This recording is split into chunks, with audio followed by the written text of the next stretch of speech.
Today we're going to delve into the exciting world of patterns and relationships for Lesson 6. Now you might have noticed, because I'm the coolest teacher ever, I've chosen pixelated characters for you guys since I know a lot of you like Minecraft. You're welcome. To start out, a couple things we need to know is that a numerical pattern is a sequence of numbers that share a relationship, and that each number in a numerical pattern is a term. So let's think of a really easy pattern, 2, 4, 6, 8, 10. Each one of those numbers is a term, and the pattern is to add 2. If I were to describe this particular pattern, I would say that the first term is 3, the second term is 5, the third term is 7, the fourth term is 9, and the fifth term is 11. Moving from one term to the next, I can see that each time I'm adding 2. We figured out that the rule for that last pattern was add 2. Well, what if I asked you to write 2 expressions for the next term, the 6th term in the pattern?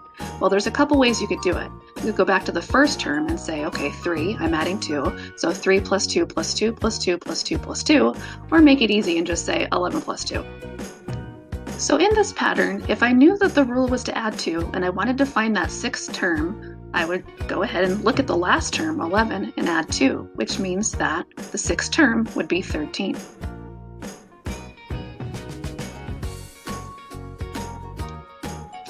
How would we do this? It says to write the first 5 terms of a numerical pattern that begins with 5 and then adds 5.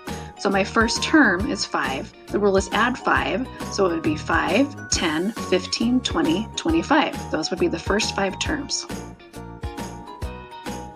Again, how would you go about writing an expression that would help you find the 6th or the next term in the pattern? Well, go back to your first term, 5. Your rule is add 5. So 5 plus 5 plus 5 plus 5 plus 5 plus 5.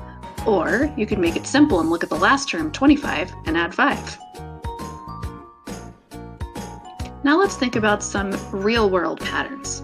Many situations in your everyday life can be described by numerical patterns, and this table shows late fees for an overdue library book. Surely it's nothing that would ever happen to any of us. If it's 1 day late, it costs 15 cents.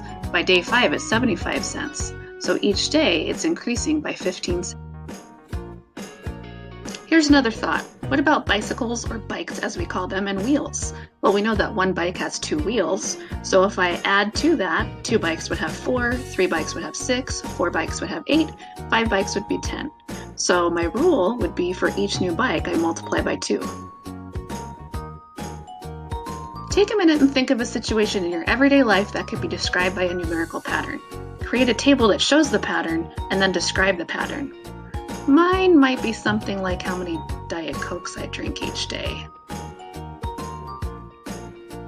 All right, everyone, you're ready to start the Lesson 6 assignment. Remember, if you need some help, look in your class notebook under my math journal for some notes. You can also always chat with me and ask me for help. Have fun!